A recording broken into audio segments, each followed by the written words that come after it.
Assassina silenciosa mesmo, né? Porque a hipertensão não diagnosticada e não tratada, ela pode levar à morte, Jaime? A estatística é essa aí, 40% de infarto, 60% de AVC, e ciência renal crônica, ciência cardíaca, 50%. Né? Felizmente, a hipertensão está cada vez mais sendo mais bem tratada, mais bem cuidada, mais bem vista. Porque a gente está vendo com um outro olhar. E essas diretrizes é para isso. Uhum. É para conscientizar o médico, a população, que tem muita inércia médica também nisso. Tem muitas, tá 13 por 8,5, tá 13 por 8, 14 por 8,5. Uma acomodação dos dois lados. É assim, chamada né? inércia terapêutica. Isso aí é conosco, né, da parte médica, de identificar isso. Então, essas diretrizes é justamente para isso, para saber. Essas lesões são severas, dá muita sequela, e a gente tem que falar o seguinte: não é só baixar a pressão. Tu tá tratando a pressão alta, não só para baixar a pressão, tu tá tratando a pressão alta para não ter morte. Olá, pessoal. A gente está aqui de novo, né, nos estúdios da RMB Filmes, hoje para uma conversa muito especial com um grande amigo meu, um grande colega fraterno da TM 83. O meu colega cardiologista, Jaime Luiz Dannenhauer. E aí, Jaime, boa noite. Boa noite. Boa noite ou boa tarde? Boa tarde, né, Martim? Boa tarde. E, em primeiro lugar, uma alegria de estar aqui no teu programa, ambiente amigo, ambiente fraterno, e lembrando da gente ser colega já de todos esses anos, e a nossa amizade sempre vai permanecer. E saiba que a recíproca de agradecimento sempre vai existir. Nós vamos falar sobre um tema muito atual, sobre as novas diretrizes da pressão alta na Sociedade Brasileira de Cardiologia, de Hipertensão e Nefrologia. E vamos abordar uns tópicos importantes dos novos parâmetros da pressão arterial, das novas ideias, por assim dizer. Então, eu sou cardiologista já há 42 anos na cidade. Qual que é a tua história? Nascido, criado aqui. Estudante do Cristóvão, que nem eu. Estudante do Cristóvão, o Colégio Estadual Cristóvão de Mendonça. E tem colegas nossos também que estudaram no Cristóvão de Mendonça. Sim, a nossa turma tem vários colegas do Cristóvão, né? A gente fez faculdade na UX. Correto. E tu fez cardiologia onde? Bom, eu tenho uma história da seguinte situação. Eu fiz cardiologia 2 anos no antigo Hospital Lazaroto, que foi extinto. Eu fiz 1 ano de estágio no Instituto de Cardiologia e 6 meses na Pontifícia Universidade Católica em Porto Alegre. E antes disso tinha feito 1 ano de residência no saudoso Hospital Saúde, que nos abrigou muito bem e formou muitos médicos, muitos residentes que atuam hoje em Caxias do Sul em diversas áreas e são muito bem conceituados e muito bons colegas. Então, o Hospital Saúde também foi uma segunda casa para mim. Em uma escola, né? Em uma escola. Em torno de uns 15 anos de plantão na UTI. Então, já tenho história para contar e vividas e bons tempos. Bons tempos. E assim, dando uma de Francisco Michelin, contando histórias, eu sei que tu também gosta muito de história. Então, para a gente começar a falar sobre hipertensão arterial e essas novas diretrizes, eu acho que vale. Eu tenho gostado de falar um pouco sobre história antes de começar os podcasts. Assim. Tu tem história para contar sobre como é que se mediu a primeira vez pressão arterial? Isso faz parte da história cruel da medicina também, né? Por incrível que pareça, quem começou a verificar a pressão foi um padre. Então, um padre, no século XVIII, ele pegou uma égua, amarrou uma égua embaixo de uma árvore, colocou um cano de lata na carótida e um auxiliar dele ficava segurando a égua e a cânula. E ele uniu essa cânula de latão com uma traqueia para ver a coluna de mercúrio. E aí, o que ele via isso? A égua fazendo uma contração, fazendo uma sístole, quando a contração bate, sai a pressão máxima, e a égua subia a 2,5 metros de altura a coluna. E aí ele começou a verificar a pressão nessa maneira. Interessante, então, né? assim, isso no século XVIII. Depois, no início do século XIX, nós temos a descoberta do esfigmomanômetro por Riva-Rossa, isso em 1905. E esse esfigmomanômetro foi usado por todos esses anos. Ele conseguia só detectar a pressão máxima, a sistólica, e não a mínima. Então ficava muito aquém ainda as medidas. Até que um oficial russo, Nikolai Korotov, descobriu o estetoscópio e, com o auxílio do estetoscópio, acabamos verificando a pressão máxima e a pressão mínima. E desde lá, a hipertensão começou a passar por vários estágios de tratamento, de diagnóstico, de condutas. Lá pela década de 1940, se faziam muitas cirurgias lombares, simpatectomia, retirar o nervo simpático, para controlar a pressão. Só que esses resultados foram frustros. Eles viram que não tinha um bom ganho com isso. E as pessoas continuavam hipertensas. E aí, na década de 50, começou a medicação para hipertensão, cujos remédios não se usam mais hoje, né? Razerpina, na época, o famoso Serpazol, e evoluiu. Só que essa história de hipertensão, de pré-hipertensão, que está hoje muito difundida, eu estou com pressão alta acima de 120 por 80, que são as metas que agora saíram. O médico, em 1600, já dizia que o homem é tão velho quanto a idade das suas artérias. Então, ele definiu a pré-hipertensão há mais de 300 anos. Então, coisa que a gente vai bater um papo hoje vendo as diretrizes de 2025, né? Toda a estratificação de risco, de acordo com a escola americana e europeia, então as coisas atualíssimas, lá atrás, há mais de 300 anos já definia isso. Por quê? Porque toda a pressão alta começa com uma disfunção do vaso, o vaso começa a ficar duro. Em outras palavras, aumenta a rigidez. Sim. Isso aí faz com que aumente a pressão arterial. Então, nós envelhecemos bem biologicamente com as artérias limpas, com as artérias salvas. Então é uma coisa interessante. Se sabe hoje que quanto mais o idoso for com a pressão mais controlada para mais baixa e magro, ele vive mais. Então até a própria definição de pressão alta inclui também isso. Inclui isso. É. Então o que a gente viu nesses anos todos? Felizmente, a medicina está entendendo por que aumenta a pressão e o que está causando. Tudo isso é uma inflamação do vaso. Tudo isso é uma disfunção do endotélio. Aí nasce a hipertensão. E a pressão alta, ela se define por um número. As diretrizes mudaram a pré-hipertensão, mas a pressão alta de diagnóstico de consultório, de tratamento medicamentoso, continua sendo acima de 140 por 90 milímetros de mercúrio. 14 por 9. O 14 por 9 não mudou o corte. Então, tu tem um diagnóstico firmado acima de 140 por 90. Isso ninguém vai dizer que não é hipertensão. Não é hipertensão, que já está definido. E o que é pré-hipertensão? Tá. Aí tem uma coisa.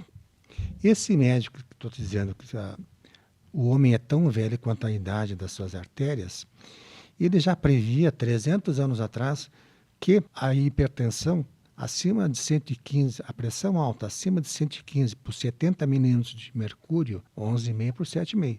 Nós já temos início de dano vascular. Então, por que demorou tanto isso a vir à tona, né? Porque eles observaram que o seguinte, que os riscos da hipertensão, a mortalidade está aumentando cada vez mais. A população mundial que tem hipertensão, hoje, estima-se em torno de 1 bilhão e 300 milhões de pessoas no mundo têm pressão alta. Então, é um dado alarmante, sendo que nós temos em torno de 11 milhões de óbitos ano no mundo por hipertensão. E no Brasil, as doenças cardiovasculares têm aumentado o índice de mortalidade, em torno de 400 mil óbitos por ano. Por isso tem que tratar a pressão alta. Sempre, por isso tem que prevenir. Prevenir. E essas diretrizes, então, elas vieram para deixar um pouco mais rigoroso esse conceito, correto, assim, para prevenir essa incidência aumentada, assim, de hipertensão e suas consequências. Na realidade, Martina, na realidade é o seguinte, esse ato que tem esse nível de pressão de 120 a 139, de 80 a 89, que é agora chamada pré-hipertensão, ele estava um pouquinho, não é deixado de lado, mas assim, não estava com tanta ênfase como agora. Que na realidade, tu vai desenvolver acima de 120 por 80, tu vai desenvolver dano vascular. O que isso nos traz à tona para a população médica e para a população em geral saber que aumenta o risco, aumenta o dano. Entender que esse tratamento, esse início de tratamento, não é por 3 meses que vocês dizem de estar nas metas depois de 3 meses. É para o resto da vida. Então, as mudanças não medicamentosas que a pessoa passa a adquirir, ela não é só por esses 3 meses. Esse nível de corte de 3 meses é para você definir tratamento medicamentoso após. A gente vê as pessoas assim, eu já tive até no consultório também, né? Pessoas que falam assim, eu tive hipertensão. Sim. Tive. Tu trata? Não, doutora, que é isso, eu não gosto de tratar e não tomo remédio. Se gosta de tomar remédio, não é comigo. É exatamente isso. Tu Mas deve ver bastante. aí, essas metas agora são um sinal. O que aconteceu? Acendeu o sinal vermelho. Essa que é a tradução mais global disso aí. Ou seja, tu tem pré-hipertensão, tu vai desenvolver pressão alta, tu vai ser doente da pressão. Uhum. Vai ter, no futuro, tu vai ser hipertenso definido, vai ter que fazer mudança do teu estilo de vida e vai ter que tomar remédio no futuro. Então, o que quer dizer o seguinte? Ou tu muda o contexto, ou tu vai para a hipertensão. Então, tu tem esse 120, que agora é 139, 80, 89, veio para isso. Veio para alertar a população, para modificar o que ela está fazendo, o que ela está comendo, o que ela está fumando, álcool, peso, estresse, atividade física. Então, isso aí veio para modificar, para dar um impacto para a população entender que não é só momentâneo. Exato. Que antes assim, eu tenho 13 por 8, 8,5, né? 135 por 85, minha pressão tá boa. Ela é assim agora. É assim mesmo. É assim mesmo, tá boa, 13 por 8,5, né? 14 por 8,5. Ficou naquele nicho ali que assim, ficava um pouco dúbio, né? E hoje não, hoje já se sabe, né? Que tu tem que tratar a hipertensão, porque assim, essas doenças cardiovasculares, a hipertensão se associa a 60% dos casos de AVC tem hipertensão junto, né? 40% dos casos de infarto agudo do miocárdio tem pressão alta, né? Então, insuficiência renal crônica em torno de 30%. Os dados são esses aí. São consequências, né? Ou andam paralelos também, assim, né? Exatamente. Então, como estamos aumentando o número de população brasileira hipertensa e aumentando a mortalidade, eles fizeram uma diretriz de impacto, que a de 2020 não teve tanta repercussão como teve essa aí agora, né? A gente tem um fator genético, né? Mas a gente tem um fator cultural e comportamental que fez aumentar tanto esses índices assim nos últimos anos? Na realidade, a hipertensão ela é multifatorial. Tu tem a parte genética, de 30% a 60%. Né? Se tua mãe tem pressão alta, tu vai ter em torno de 25% de chance de ter pressão alta. Se o pai tem pressão alta e pai e a mãe, essa chance aumenta para 60%. Então, é óbvio que o mundo moderno que a gente vive hoje, a comida industrializada, os fast food, o estresse para gerenciar isso tudo, a vida urbana faz com que a gente se insira nesse contexto e fica difícil tu manusear isso, né? A não ser que tu seja um índio Yanomami, né? Que tu tem a pressão 10 por 64. Agora o índio está se socializando. E está ficando hipertenso. Está ficando hipertenso. As mulheres também aconteceu isso, não aconteceu? Primeiro eram mais homens hipertensos, depois as mulheres. E também associado com estresse e fumo, né? Depois de 60 anos aumenta a incidência na mulher do que no homem de risco, inclusive. Então é o seguinte, o que aconteceu? O mundo moderno nos colocou numa situação de saia justa, né? Porque essa situação de mundo ideal é difícil, mas a gente tem que contemporizar o seguinte, que tem que começar a diminuir sal mesmo, né? Tu imagina que uma família de 5 pessoas, ela tem uma estimativa de comer 1 quilo de sal por mês, de consumir 1 quilo de sal por mês, em tudo. Então, assim, o sal é importante gerador de hipertensão. Então não é mito, né? Não é mito. É verdade. Exatamente. Mas então o idoso está tomando diurético, não dá para secar ele muito, vai mais devagar, mas tem que diminuir. Então tu tem que ver situações pontuais, correto? É que eu acho que às vezes algumas pessoas, como elas vão ser medicadas com diurético mesmo, elas consideram que não precisa daí fazer o controle do sal, né? Correto. Eu estou medicada, não preciso... Tem que diminuir o sal. Pode ser diminuir, está usando o diurético, diminui o sal, mas não tanto, mas tem que diminuir. Correto? Agora, assim, a questão do meio social É difícil de controlar isso. E essas medidas não medicamentosas, elas dão uma ideia de que assim, ó, a clareza em tratar. A clareza em pensar. Bom, isso é um tratamento pro resto da vida.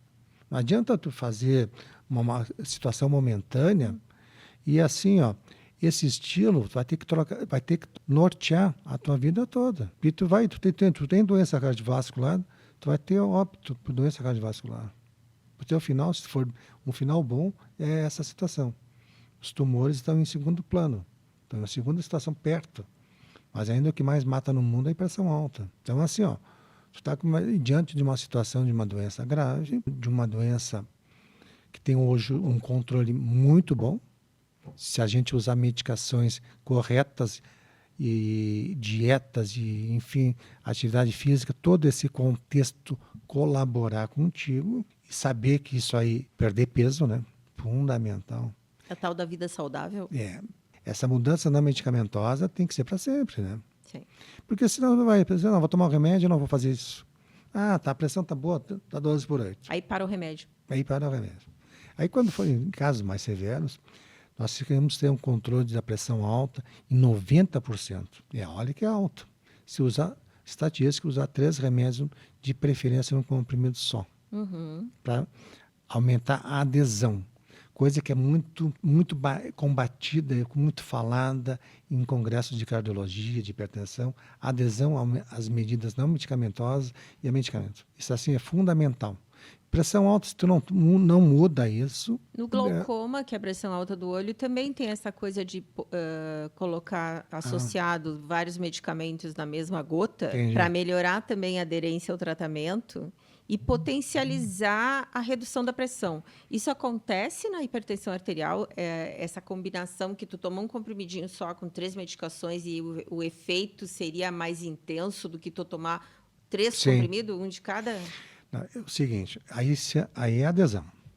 Sabe, a hipertensão de baixo risco, tu pode entrar com monoterapia, com remédio só. A associação de remédio, tu controla a pressão em 70% com 2 remédios, de preferência num comprimido só. Então, a cada 10 pessoas, 7 tem que tomar mais do que um remédio. E às vezes eles não entendem que se a pressão continua ainda fora das metas, o que é importante a gente salientar, Martim, é que tomando medicação, fazendo essas mudanças de estilo de vida, mudanças não medicamentosas, a pressão tem que estar abaixo de 130/80. Então, assim, o 12/8, que a gente sabe que é o normal, mas com vigência de tratamento quer medicamentoso, quer não, o controle tem que ser abaixo de 130/80. Tanto o paciente renal crônico, diabético, idoso, isquêmico, que já teve AVC, a meta abaixo de 13/8. Bom, 130/80, para todo mundo, sim, depende o idoso. O idoso frágil, que não tolera metas menores, abaixo de 13/8, tu tem que deixar a pressão dele o quanto ele tolerar. E às vezes tem que diminuir remédio, e quando situações mais graves, muito idoso, fica até sem remédio. Que tu vai individualizar, né? Exatamente isso. Então, hoje está... o tratamento da hipertensão do idoso é muito importante a gente classificar idoso frágil ou não. Aí já é um capítulo à parte. Né? Mas, de um modo geral, o que aconteceu? O que tem? Abaixo de 130/80 todo mundo. Essa é a meta. Se a gente está trabalhando com isso, a gente está bem. Tá. Eu acho que isso é uma coisa importante, né? É uma coisa importante. A gente viu que vai impactar, então, assim, né? Tu falou do AVC, que é o acidente vascular cerebral, o infarto do miocárdio. E quais seriam outros fatores de risco, assim, para a hipertensão? Só para te explicar. A cada 10 milímetros de mercúrio que baixa na pressão, está 140, passa para 130, então, estatística brasileira. Diminui 60% do AVC, 40% do infarto. Importante. Nossa, muito. Muito. E assim, diminui a incidência de insuficiência cardíaca e insuficiência renal crônica em 50%. Do AVC de 33 a 40, uma idade mais precisa, se tu baixar a mais diastólica, um pouquinho mais baixo. E no infarto também, se tu conseguir baixar abaixo de 130/80, tu consegue até 40% menos. Então, é uma estatística... Vai ver a importância de fazer o tratamento, né? De conscientizar isso, né? E ter continuidade no tratamento, né? É que é a famosa adesão, né? Então isso, com o advento de 2, 3 fármacos juntos para quem precisa, melhor adesão, né? Esquece menos e sempre tomar o remédio sempre no mesmo horário, de preferência de manhã, por causa do ritmo circadiano, para não esquecer também. Mas se tu tomar de meio-dia, 10 da manhã, tu tem que tomar sempre no mesmo horário. Eu oriento, normalmente, tomar café da manhã, tomar os remédios da pressão de manhã. É a mais próxima. Mais próxima. A pessoa já levanta, acorda, se ajeita, toma o seu remédio da pressão e começa seu dia, né? Yes. Né? Com certeza. A gente já falou tanta coisa importante, mas eu queria voltar a um ponto bem básico, assim, para explicar para as pessoas, porque a gente fala em hipertensão arterial e ela tem 2 valores, que a gente está falando desse 120/8, 13/8 e tal. O que são essas 2 medidas? A gente fala que é sistólica e diastólica, mas eu queria que tu explicasse assim, o que significam essas 2 medidas, né? Sim. A pressão sistólica é chamada pressão a máxima, né? É quando o sangue o coração bombeia o sangue que sai da aorta para todo o organismo e ele bombeia com a força para conseguir vencer a resistência das artérias. Sabe que com o passar dos anos as artérias ficam rígidas e ficam mais duras. Elas perdem a camada média, a camada índia começa a modificar, começa a haver depósito de colágeno e aí o que acontece? A pressão começa a aumentar. E aí, a força que o coração mantém para manter botar a coluna de sangue para diante da aorta, para todo o organismo, chama-se a pressão máxima, a pressão sistólica. Então, essa pressão, ela tem assim se ela tem um limiar de periodicidade que continua alta, começa a ter hipertensão. Então, a persistência de níveis acima de 120, acima de 130, tu começa a ter já uma alteração na pressão sistólica. Então, pressão sistólica, a máxima, é a força que sai o sangue da coluna de sangue contra a aorta para vencer a barreira. Então, assim, se essa barreira começar a ficar muito alta, muito forte, mais força vai ter que fazer. Aí começa a hipertensão. Isso chama-se pressão sistólica, a máxima. E a mínima, quando desaparece o som na ausculta, a mínima é quando o coração relaxa. Então, contrai sístole, relaxa diástole. E o coração tem que se nutrir também. Então, ele se nutre na diástole. Então, é importante saber sistólica e diastólica. Isso é importante. Tem casos de pressão sistólica isolada, acima de 140 de mercúrios da sistólica, e tem hipertensão também diastólica, acima de 90. Então, o idoso normalmente tem uma pressão isolada sistólica. E a pressão, quando é mais jovem, começa a aumentar a diastólica. Sendo que a de maior risco é a pressão sistólica, que é a máxima, né? Que maior causa de AVC é isso aí. AVC. E as pessoas que têm pressão alta, geralmente tem um aparelhinho assim para medir em casa. O cardiologista pede, né? Controla a tua pressão em casa. Nem todo mundo tem o esfigmo com o esteto, né? Ou tem um aparelhinho digital hoje. Mas tem algumas regrinhas que são importantes na hora de medir a pressão, né? Em pé, sentado. O que tu orienta, assim? Na realidade, é o seguinte. A pressão tem que ser medida em ambiente, primeiro, climatizado, calmo. A pessoa tem que estar em repouso, no mínimo 10 a 15 minutos em repouso. Sentada, de preferência, a gente verifica no braço esquerdo, porque o braço é mais próximo do coração. Essa aí. Pernas descruzadas, importante isso. Verificar a pressão sem roupa, sem manga. Com o braço direto ou aparelhinho no braço? Quando é muito fino ainda vai, mas assim, eu faço de rotina e oriento sem manga. Não pode estar com roupa em cima. E assim, a verificação da pressão está sendo priorizada por equipamentos automáticos. Uma nova abordagem que veio para ficar, para substituir os aparelhos antigos pulmonômetros, do Riva Rossi aí, que aliás nós temos belos aparelhos de pressão também para ver de braço, né? Com aparelhos confiáveis, com revisões sistemáticas anuais, importante isso, né? Então, agora, por que entrou também o automático? Tem menos risco de erro pela pessoa que verifica a pressão. É mais fácil de verificar. Em casa, nem todo mundo tem estetoscópio, nem sabe verificar. Então, a praticidade em relação aos automáticos. Em princípio, eles são confiáveis, assim, na medida confiáveis e referendados, né? Então, agora... Mas tem que ter aquele selinho do Inmetro, alguma coisa... Selo 2025, revisado, né? Então, assim, como a reprodutividade tem mais facilidade, aparelho automático. Interessante. Eu ainda tinha na minha cabeça que o mais confiável era botar o esfígmo, botar o esteto, ouvir a sistólica, depois ouvir que aí, a mínima. Sabe que, mas a gente usa o digital lá na casa dos meus pais. Só que assim, o que acontece é o seguinte... Também não dá para dizer que não fez a parte dele os aparelhos de pressão, né? Também seria um pouco ingrato. Com certeza. Ingrato, né?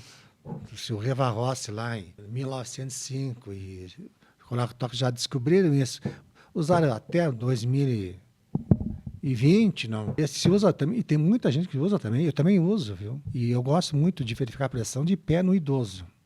Uma coisa importante. E falar em hipertensão do idoso, tem que cuidar do seguinte...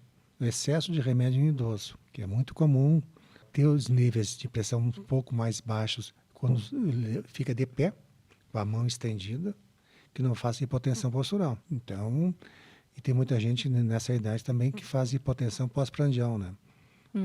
Come... E baixa a pressão? Baixa, vai todo o fluxo em direção para o aparelho digestivo, para fazer a digestão, libera estamina... E a pressão baixa. E aquilo que tu me falou outro dia, quando mede em pé, aí... Estende a mão. O braço assim, né? Estendido, não o braço assim, né? Na altura do... Como dizia o Dr. Moreira, supinare, né? Sabe isso aí, ó? Não te lembra disso? Não. Não, supinare está pedindo. Ah, sim, supino. Pronar. Supino. Então, uma das... Mas a mão assim, então. Exatamente. Pedindo. Pedindo ajuda, né? Tem um significado do supinare. Tá, mas eu vou medir a pressão com a mão pedindo ajuda. Exatamente assim. Não, é pronação. Tá, mas para medir a pressão, assim? Assim. Tá. Em pé. Em pé. No idoso, principalmente. Se baixar de 20 da máxima, está 13 por 8. E de pé está 11 por 7, está muito baixa. Está baixando muito. Então, tem que calcular 20 na sistólica, na máxima, né? E 10 na mínima, na diastólica chamada. Na diastólica. Para controlar a hipotensão postural. Interessante. Não precisa estar toda hora verificando a pressão também, né? É isso que eu ia te perguntar também. Com que frequência tem que olhar a pressão? Assim, 2, 3 vezes por mês. Senão, assim, tu tem pessoas que a gente não consegue controlar. Aí tu vai ver o que está acontecendo, ela verifica a pressão 7, 8, 10 vezes por dia. Aí um dia está lá embaixo, tu diminui o remédio. Outro dia está lá em cima, tu aumenta. Aí tu faz aqueles exames de 24 horas para verificar a pressão. Aí tu diz, olha, fulano, tua pressão está assim, está boa, está alta, controlou. Aliás, uma coisa interessante, começa tratamento, volta 1 mês para reconsulta. Volta 2 meses, depois volta 3 meses. Para ver como é que anda. O início de tratamento é isso aí. São as diretrizes, né? Então, assim, tem esse pessoal que não vê pouco e os que também vê muito. Nos atrapalha igual. Certo. Tu entendeu? Sim. Porque assim, fez aquele exame de 24 horas, doutor. Eu gosto muito por causa do sono, né? E as pessoas reclamam muito para fazer esse exame e, na realidade... Não achei. Eu já fiz umas 2 vezes, eu acho. Exame muito tranquilo. Até trabalhei fazendo refração. Exato. Porque tu sabe que muito importante para nós é controlar a pressão de noite, né? Então, assim, muito ronco, muita apneia do sono, aumentando a pressão noturna. Então, a gente chama de hiper quando baixa a pressão. Não é normal baixar, abaixo de 120 por 70 de noite. E assim, esses aparelhos são excelentes para isso. Tu consegue verificar a pressão no dia todo e o sono. E tem outros que a gente lança a mão, também de 5 dias por semana. A pessoa fica segunda, terça, quarta, quinta e sexta com o aparelho, verifica 3 vezes de manhã e 3 vezes de noite. E faz um acompanhamento. Para nível ambulatorial, é um exame bom. O mapa de 24 horas é melhor por causa do sono, certo? Uma coisa que a gente não falou, diagnóstico da pressão alta, 2 medidas, de preferência em semanas diferentes, certo? Isso é importante verificar. E o acompanhamento, A pressão que a gente vê no consultório, ela não tem muito sequência para predizer o teu risco cardiovascular. O mais importante não é o médico verificar a pressão dele, por incrível que pareça. O mais importante é tu verificar a pressão, tu acompanhar a tua pressão em casa. E essa é mais fiel. Porque no médico tem aquelas variantes que tu sabe dos fenótipos de hipertensão, que vai no médico, a pressão está alta no médico e fora está boa. Em torno de 15% a pressão do avental branco. É a história do jaleco branco, né? Branco. Chega no médico, sobe a pressão. E tem o contrário, né? Esses aparelhos justamente nos auxiliam isso, para saber que tem 22% dos casos de hipertensão mascarada. Está boa no médico e está alta em casa, entendeu? Então tem um fator tranquilizador do médico também nessa situação. Né? Chama-se hipertensão mascarada, hipertensão do avental branco. Chega lá no doutor, está tudo certo.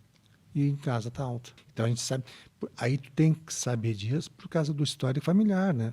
Do contexto. Não, minha pressão está boa, doutor. Aqui, não quer dizer que a tua pressão está 12/8, que tu está com a pressão normal. Tu tem todo um histórico de familiar e ambiente, tu tem que lançar mão de exames para saber se tem hipertensão mesmo e que fenótipo. Aí a gente pode falar de quais seriam os sintomas, né, que poderiam alertar a pessoa de que ela é hipertensa. Porque ela vai lá no doutor, está normal.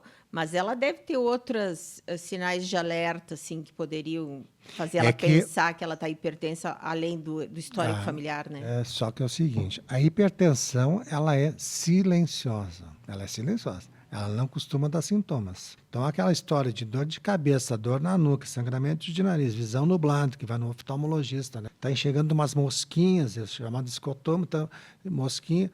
A pressão já está alta, definida, né?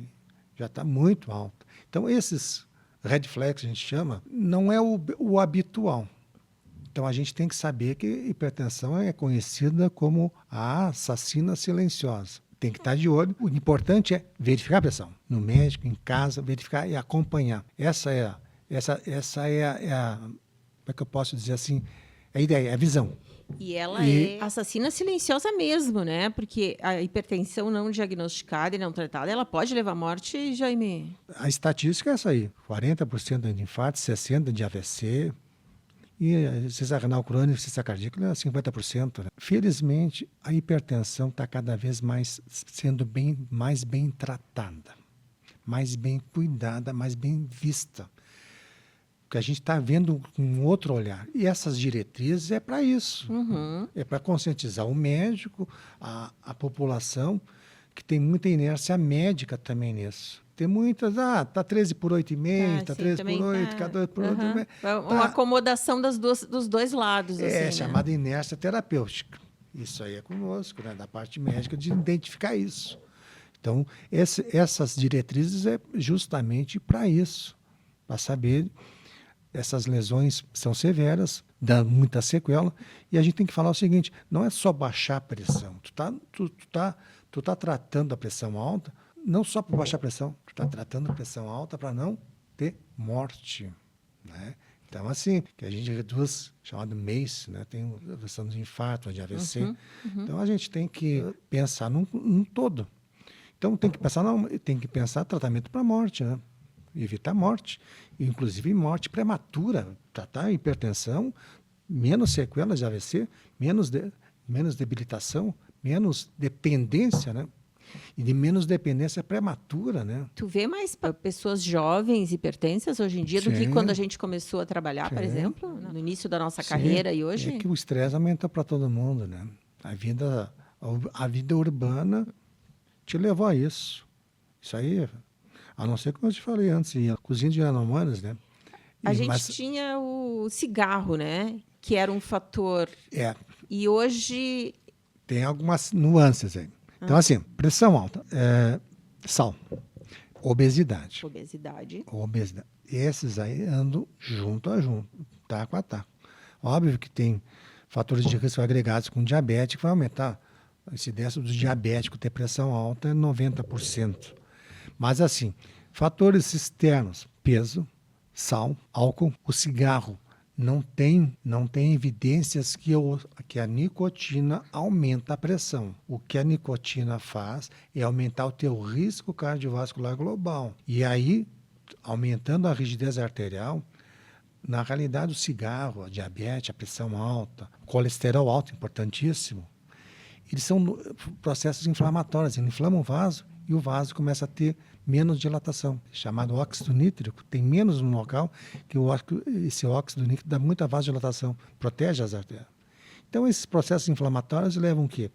Levam a aumentar a rigidez, aumentar a contração do vaso. Isso aumenta a pressão. Então, assim, fatores esses de peso, sal, estresse, cigarro, álcool, atividade física. Eu te diria assim, o tripé hoje passa pelo sal, pelo peso e por atividade física.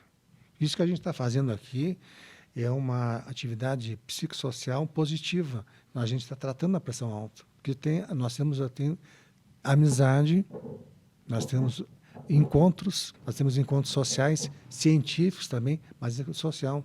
Isso é um fator psicossocial positivo para a pressão alta. Então, as relações intersociais positivas melhoram. Então, tu vê que a hipertensão é um todo, a gente não pode só abordar um item e ficar naquele item. Sim, porque é o corpo todo, né, que tem artérias e veias e artérias, né, inclusive então, os olhos.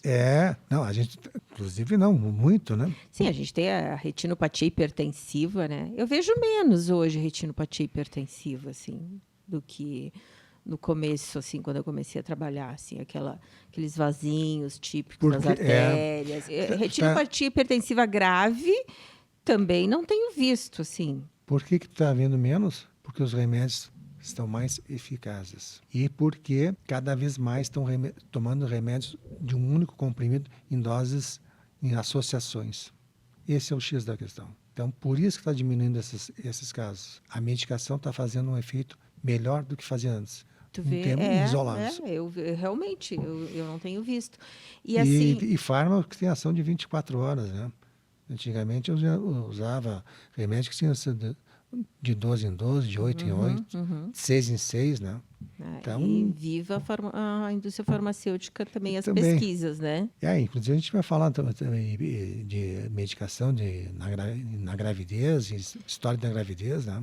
A gente tinha algumas coisas que são as perguntas e as dúvidas mais frequentes ainda, né? Se era do sal, que a gente já falou, que desde sempre, eu me lembro quando meu pai fez diagnóstico de hipertensão, era a dieta sem sal, né?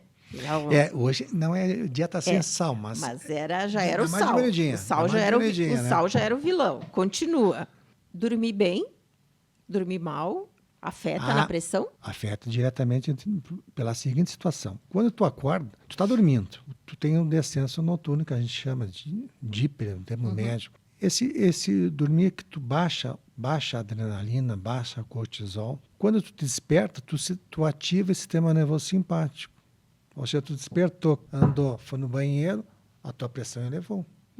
Transitoriamente, mas elevou.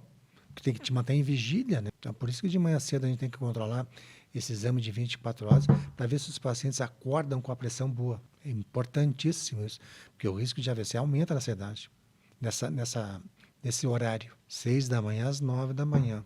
Sabia disso? Então, tu tem que acordar com a pressão boa. Está tomando remédio, está com os fatores de risco mais controlados, tem que estar bom de manhã cedo. Então, ali é um preditor que a gente está de olho para ver se a tua medicação, se o teu tratamento está sendo eficaz. Está funcionando. Ou não. Aí que tem as medicações hoje, felizmente, que agem 24 horas, né? E aí eu levanto, faço essa pressãozinha minha subir e eu tomo café. O café, aquele viciado em café, o café aumenta a pressão? Aí tem uma questão seguinte do café. Depende da sensibilidade da pessoa. Isso é tipo frio e calor também. A gente vai falar, mas é frio e calor. A sensibilidade. O café em excesso, o que ele vai fazer? Vai te estimular de novo o sistema simpático. Libera cortisol, libera adrenalina, noradrenalina, libera hormônios que te aumentam a pressão. Fazem taquicardia, coisa que o coração não quer. Certo? Então, 3 xícaras por dia, 400 miligramas. 3 xícaras grande ou 3 xícaras? 3 xícaras, não. 3 canecas, essa aí não, essa aí é grande. Aquela é menor, Martim. Então, 3 xícaras. Acima de 6, não. E café descafeinado? Melhor assim. O problema é a cafeína, né? O problema é a cafeína. Mas assim, vamos botar que essa xícara aqui é grande. Podia ser aquela mesmo. Sim, uma xícara média. 200 ml. Então, assim, tem mais, 3 por dia. 3 por dia. Essa é... Mas tem gente que toma 33 cafezinhos por dia. E tem assim, diz que o café passado, ele tem mais cafeína do que um expresso. Sim. Quando o café vai passando o pó no filtro e vai saindo, demora mais para passar o café, mais cafeína ele tem, né? Então, o expresso, teoricamente, ou não sei, pelo menos eu li. O vilão disso é a cafeína, né? É a cafeína. Quanto menos cafeína, melhor. Também café sem cafeína não tem graça, né? O bom do café é a cafeína. Enfim, tem gente que tem que cuidar porque tem excesso, né? Uhum. Aumenta. Mas é o bom senso, né, Jaime? Mas assim, eu já sei de pessoas que tomavam 33 cafezinhos por dia. Gente, que horror, né? Não, né? É um atrás do outro. E ainda adoçado, né? E mais um cigarrinho. E adoçadinho. Um sabe, cafezinho cigarro, com doce. A nicotina, cada cigarro que tu fuma, sabe quanto tempo dura no teu organismo? 45 minutos. Aí tu vai lá e fuma de novo. Então, assim, exatamente. Tanto está com a ação da nicotina o dia todo. E depois, não sei, quem fuma, infelizmente, isso aí para o coração, sistema cardiovascular, é péssimo, né? E tem esse E aí, esse parzinho, cigarrinho, né? Cigarrinho, cafezinho, né? Exatamente. Onde eu sei, está diminuindo a incidência do tabagismo no Brasil, né? Pelo que a gente conversou aquele dia com o Darcy, o grande problema hoje são os vapes, né? O cigarro físico de nicotina, assim, o pessoal está fumando menos, mas os vapes, em compensação, pelo contrário, né? Está aumentando. Nós estávamos falando de temperatura. Frio, inverno. A pressão fica mais alta? A pressão aumenta no inverno e diminui no verão. O fenômeno de pressão alta no inverno, de aumentar, também é sensibilidade. Depende do que tem de corpúsculos periféricos. Uhum. Né? Aqueles corpúsculos de Auerbach, Patina, aqueles, depende da tua sensibilidade. Como o frio fecha os vasos, aumenta a pressão. Né? Então, assim, e no calor, vaso dilata. E o idoso tem mais risco no inverno, assim, de piorar a hipertensão dele? Claro, porque fecha mais o vaso, né? Porque aí entra o seguinte, com o passar dos anos, o vaso envelhece, a artéria envelhece. Envelhecendo a artéria, fecha mais, aumenta a pressão arterial. Precisa assim, por idade aumenta a pressão, aumenta. Então, tu não vai... Quase natural isso. Quase natural. E as pessoas muitas vezes não aceitam isso, né? Que tá aumentando a pressão. Aí tu vai dizer, fulano, tá com que idade? Aí tu pesquisa a causa secundária para ver se tem alguma causa endócrina, problema renal, né? Mas, doutor, eu nunca tive pressão alta. E aí tu não se tornou hipertensa do dia para a noite, né? Óbvio que não. E aí tu faz um screening de bioquímica, tu rastreia todo o paciente de ver risco cardiovascular, exames, ver eco, ver se tem hipertrofia, eletro, ver se o rim está funcionando bem, a tireoide, os exames complementares, potássio. Uma coisa que a gente esqueceu, importante, comer mais potássio e menos sal. Aquela bomba de sódio de potássio. Sei.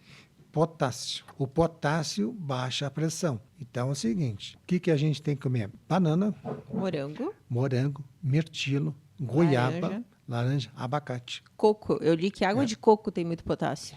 Também. Mas assim, a goiaba e a banana são os mais tem. Só que tem uma restrição em renal crônico, né? Tem que cuidar também, sim.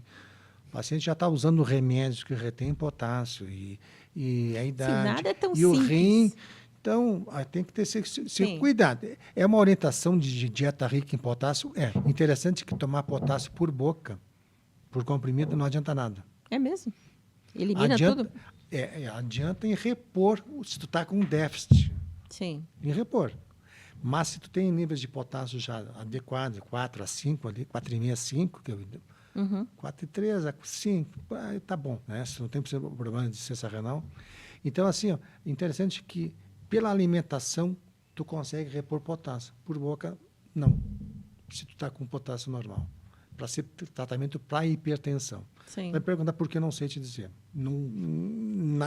Falam, mas não tem, não se sabe por que também. A banana aumenta o potássio, mas se tu tomar um comprimido com potássio, tu não aumenta, é isso? Tu só aumenta se ele estiver baixo.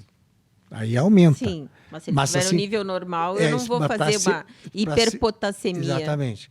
Mas para ser uso crônico, o que eu estou dizendo é o seguinte, para ser uso crônico por boca, para aumentar, para melhorar a pressão, não, né? Sim. Funciona porque as pessoas poderiam fazer nesses multivitamínicos que tomam e compram, tem potássio, então vai me ajudar a baixar a pressão. Aí começa a tomar por boca e aí tu faz uma hiperpotassemia mesmo. Sim, É isso que eu quero dizer. Uhum. Tratar por dieta apenas. Em quem pode, né? E quem precisa. Quem precisa. Mas é o bom senso de sempre, né? Achar o equilíbrio das coisas também, né? A gente também não pode ficar tomando suplemento de tudo quanto é coisa, né? É porque tem muito acessível nas farmácias também, né? Tu chega ali, tem o sênior, tem Correto. não sei o quê, todo tipo de multivitamínico ali, né? Mas sabe assim, é né, tão, Martinha? tão fácil de comprar. Quando tu comprar alimentação, vê o teor de sódio, né? Uma coisa importante isso aí, viu? O teor de sódio na alimentação. Os embutidos, né? Embutidos, enlatados. Então, uma das situações que tu pode amenizar foi pepino, aspargos, palmito, azeitonas, tu lavar. É uma dica que fica também, né? Uhum. E ver rótulo, né? Ver rótulo, se é alto teor, porque hoje tem alto teor de sódio, alto teor de gordura saturada. Sim. Aí a gente não compra nada. Tem que olhar isso aí, né? Não, eu acho que foi importante esse alerta nas embalagens, sabe? Bem visível. Porque, às vezes, até tem na embalagem lá na tabela de valores, mas é tão pequenininho e, às vezes, está num local da embalagem tão difícil de ver que eu acho que agora que está obrigado a colocar alto teor de açúcar ou alto teor de sódio, de gorduras, eu acho que isso realmente facilitou. Facilitou. Para as pessoas escolherem, não, esse não me serve, né? E que mais que eu ia te perguntar sobre as mulheres grávidas, né? Hipertensão e gravidez. Isso é um capítulo à parte, né, Jaime? A gravidez nas mulheres pode desenvolver pressão alta em 10%. Né? Uma quantidade não é muito alta, mas também não é desprezível, né? Então, assim, existem situações específicas da gravidez. Aquela mulher que engravidou já com pressão alta, uma hipertensão crônica, e normalmente a pressão alta na gravidez, ela surge depois da 20ª semana. Depois da 20ª semana, começa com pressão alta dali. Depois do parto, da cesárea, se resolve-se a hipertensão na gravidez, geralmente depois de 6 semanas. Ela normaliza. A tendência é essa. A não ser que tu já tenha uma história de pré-hipertensão, não sabia. Isso é uma coisa importante. Inclusive para novas gestações, né? Inclusive, acima de 35 anos, já começa a aumentar o risco, né? E pré-eclâmpsia, que todo mundo sabe, que pressão alta na gravidez com proteína na urina, e eclâmpsia é quando surge um quadro dramático de convulsão, né? Coisa que a gente está falando em mulher, cuidar com anticoncepcional depois de 5 anos de uso. Isso é importante. É um tópico importante. Aumento linear a cada 5 anos que tu usa anticoncepcional. Então, assim, atenta com isso, né? Mulheres com 40, 45... Já estão tomando há um tempão. Exatamente isso. Tem, né? Ainda muito risco com anticoncepcional, esse quadro vascular, né? Pacientes que têm trombose, história de hipertensão, CA de mama, CA de endométrio, história familiar, tem que cuidar com esses hormônios aí. Mas, enfim, os ginecologistas manuseiam, né? Bem isso. Exatamente. E as crianças e adolescentes, hein? Temos risco de hipertensão? Aí tem, assim, muito jovem, muito criança, ainda 4, 5 anos de idade, 7. Primeira coisa que tem que pesquisar, os pediatras fazem, eles verificam como é que estão o funcionamento de infecção urinária, pielonefrites, comum em criança de precoce, infecção urinária. Tem algumas doenças cardíacas de nascimento, chamada coartação da aorta, estreita a aorta, e uma malformação. Malformação e os membros inferiores com ausência de pulso ou diminuídos.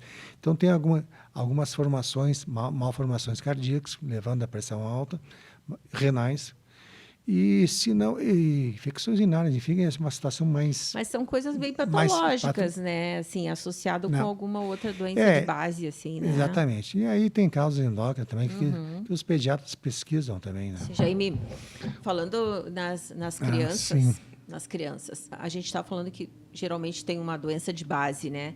Mas existe uma coisa preventiva, assim, de medir a pressão das crianças a partir de que idade? Assim? As crianças começam a verificar a pressão uma vez ao ano a partir de 3 anos de idade. Olha só, tão pequenininha já, eu não sabia. Pequenininho. E pediatras já estão sabendo disso, fazem isso bem e controlam esse item de uma forma bem rigorosa. Que bacana. E as crianças, adolescentes com pressão alta, mau estilo de vida, dieta, sedentarismo e obesidade.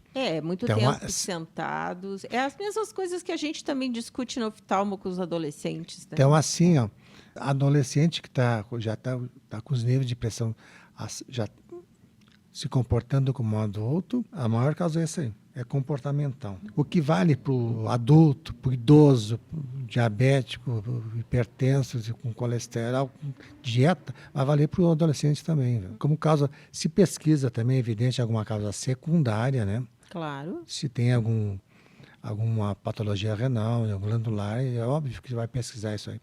Mas, assim, em adolescente está se vendo muito dieta, sobrepeso, sedentarismo. Que, aliás, é o pilar começando a pré-hipertensão, né? Então, o que a gente tem que saber? Que isso aí não é um tratamento momentâneo, é um estilo de vida, é uma vida toda que tu vai ter que modificar isso. Então, o que sobe de uma mensagem dessa pré-hipertensão é uma mensagem um tanto assim, muito enfática, muito radical, para ser assim, assertivo nas metas, nas medidas. A palavra é assertivo, acho que está bem colocado, sabe? Então, assim, saber que o teu estilo de vida, a dieta, sal, obesidade, controlar sedentarismo, fazer atividade física regular, se não for 5 vezes por semana, 30 minutos, que é o recomendado, que muitas vezes é difícil fazer. Tu faça 2 vezes por semana, 75 minutos de um exercício intenso. Então vai equivaler aos 150. E assim, fumar não, né? Hoje em dia... fumar, beber, não praticar exercício, paciente então, assim, jovem também tem um risco maior de morte súbita. Então, saber que esses fatores de risco, eles andam combinados, eles andam juntos, eles andam casados. Sim, claro. É uma coisa assim, é linear o risco. Então, assim, se conscientizar o seguinte, não pode ter um acidente vascular cerebral jovem, uma sequela de um AVC, cadeirante, que dependa de outros para te viver, sabendo que tu encurtando a tua vida, né? Então, assim, tratar isso aí com seriedade, tratar com afinco, adesão e metas. Tua pressão tem que estar abaixo de 130 por 80. Bom, tem acima de 115 por 75, já começa, mas o corte para fazer isso, abaixo de 13 por 8 para todo mundo. Essa é a mensagem. Essas diretrizes mostraram isto. Que tem assim, rigoroso na meta, rigoroso no tratamento, e se importar com isso. Que é uma situação assim que denota muito dano na saúde cardiovascular global do indivíduo. Esse contínuo cardiovascular vai te cobrar mais adiante. Então, assim, vai ter doença renal, vai ter doença cardíaca, vai ter AVC, vai ter placa em carótida, tu entendeu? Essas situações todas, elas caminham para isso. Então, uma outra situação, hoje em dia, o estresse, isso aí cada vez mais está cada vez mais presente, né, na vida moderna. Enfim, essa mensagem de que tu tem que ter uma saúde vascular boa, tu tem que ter a tua idade vascular biológica compatível com a tua idade. Envelhecer bem biologicamente é envelhecer com vasos bons, não duros, que tu tenha um contínuo quadro vascular lá muito adiante. E que esses sinais de alerta tu vai ter, às vezes, quando tu já está com a doença estabelecida, né? Porque é aquilo que tu falou, da doença assassina silenciosa. Isso aí. E eu acabei esquecendo uma coisa importante. Quanto maior o risco, maior o benefício de tratar. Essa frase é importantíssima. É melhor te tratar com 180 por 100, 16 por 9, 17 por 10, 17 por 11. Vai ter mais benefício do que o pré-hipertenso. Então, imagina a grandiosidade disso, né? Quanto maior o risco, maior o benefício em tratar. Metas grandes.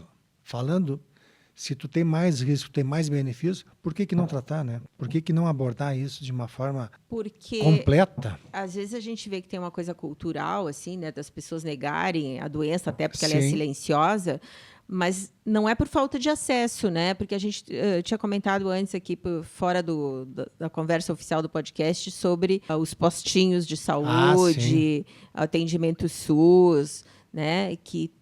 Quantos postinhos tu tinha falado que tem no... 75% da população adulta brasileira que tem pressão alta se trata via rede pública.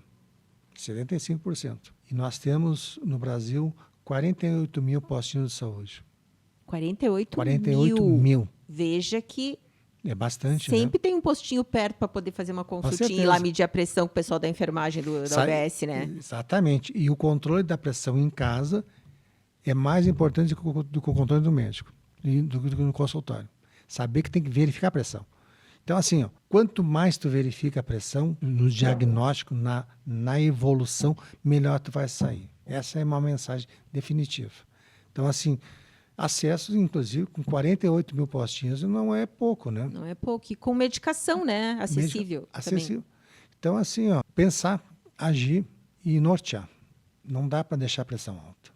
Não dá para ficar hipertenso, sem tratamento, sem acompanhamento, né? Que tu vá pelo menos uma vez por ano fazer teu check-up e teus exames. Isso aí é o mínimo, né? É o mínimo, né? É o mínimo, né? Eu vi que tem algumas coisas similares, assim, com glaucoma.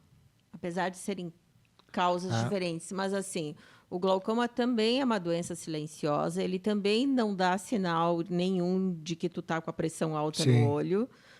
As pessoas acham que tem flash, tem hemorragia no olho, tem dor de cabeça, pressão alta no olho. E não é, não tem. O glaucoma, se tu não vai lá no médico medir a tua pressão, tu não vai descobrir que tu tem glaucoma, né?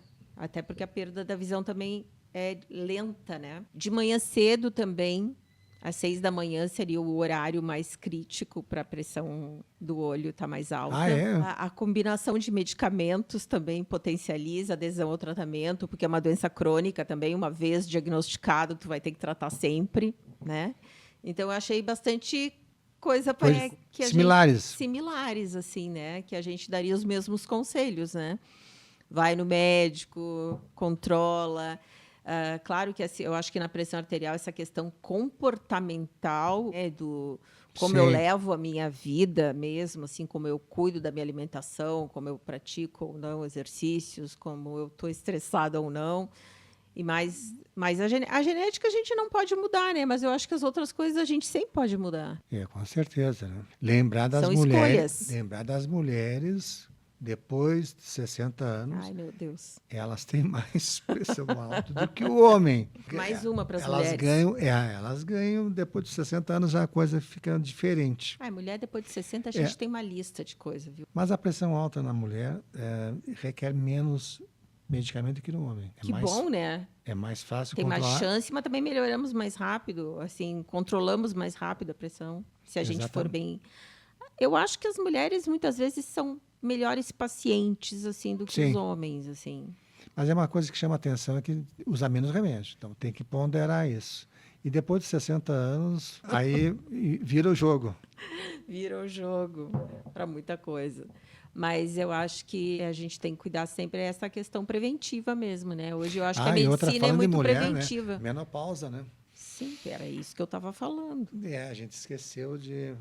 Ali, 10% aumenta a pressão também, né? Então, ali tem fator perimenopausa, né? A gente pesquisa, e aí tu vai ver, tu não encontra lesão em órgão-alvo, tu não encontra doença cardiovascular estabelecida, tu estratifica o risco desses pacientes, chamado score Prevent, que é a coisa mais atual que tem para estratificar uma coisa importante. estratificar o risco de um paciente hipertenso em 10 anos de ter doença aterosclerótica, de ter doença cardiovascular. E esse score te dá isso. Tu tem que ter uma idade de 30 a 79 anos de idade, que é onde a gente se escolhe. E aí a gente estratifica o risco dos pacientes com pressão alta. Então, se tu tiver acima de 20% dos códigos, dos itens, tu é de alto risco, né? Então, esse score a gente usa de acordo com variáveis. É uma calculadora que te dá o risco. Sim. De acordo com o peso. Sim, vai colocando ali todos os itens. Exatamente. Né? Pressão sistólica, pressão diastólica, hemoglobina glicada, creatinina, índice de creatinina, uso de antihipertensivo, enfim, o colesterol total, tem 8 ou 9 itens que tu calcula a idade, tu começa a ver qual é que está o teu risco cardiovascular. Então, tu tem que estar com risco baixo, abaixo de 5, médio 7, está acima de 20. A coisa está séria. Exatamente. Lembrando que o homem é tão velho quanto a idade das artérias. Então, esse é um... É o resumão. Esse é um resumão. Esse é o resumão. Isso aí que está atualizado, né? De 300 anos atrás, mais está atualizado hoje. Sabe que eu às vezes eu assusto um pouco os pacientes, né? Mas teve uma vez um paciente que eu perguntei se ele era hipertenso na anamnese dele. E eram 48, 50 anos Sim. E tal, primeira consulta. Aí perguntei sobre as patologias, ele me disse que às vezes ele tinha pressão alta. Ah, sim. Aí eu digo, como assim, às vezes? Né? Tu toma medicação? Não toma medicação? Esse negócio de medicação não é comigo. Daí olhou para mim assim, tá, mas por que tu quer saber isso? Tipo assim, eu vim trocar os óculos, né? E tu quer saber o que disso? Eu digo, não, sabe o que é? Que assim, quando a gente tem pressão alta, a parede das artérias vai ficando mais endurecida, vai formando placas de gordura. Isso. Aí, de vez em quando, uma delas se solta, né? Então, assim, uma delas pode se soltar e para o teu coração tu ter um infarto, pode uma delas se soltar e para o teu cérebro e tu ter um acidente vascular, um derrame, e alguma delas pode ir para a tua artéria central da retina e tu ficar cego definitivamente em 2 minutos. Aí ele olhou para mim e disse assim, tá, doutora, tudo bem, eu vou tomar os remédios, então, né? Mas é isso que me preocupa, assim, eu vejo que as pessoas não têm, às vezes, a noção da gravidade da hipertensão arterial, sabe? Por isso que é conhecida como assassina silenciosa, né? Tem que ter ciência disso. Tem que ser a doença que mais mata no mundo. Atenção. A doença que mais mata no mundo. Só isso já é chega, né? Já é um diagnóstico, assim, para deixar a gente consciente do risco, né? Agora, assim, ó, uma mensagem que tem que saber é que é o seguinte: hipertensão definida não tem cura. Não tem cura. Se tu não tem pressão secundária, tu não tem uma causa secundária, aí tu entra naquele... Antigamente chamava hipertensão essencial. Não tem por que ter essencial, né? Uma coisa essencial. Ah, é verdade, tinha esse conceito. Eu estudei isso. Hipertensão essencial. Mas essencial do quê? Essencial porque tem que vencer a coluna de sangue, tem que vencer a aorta, né? Tem que passar. Essencial para a vida. Mas assim, ó, de essencial não tem nada, né? Então, hipertensão primária tem tratamento contínuo. Tratamento contínuo.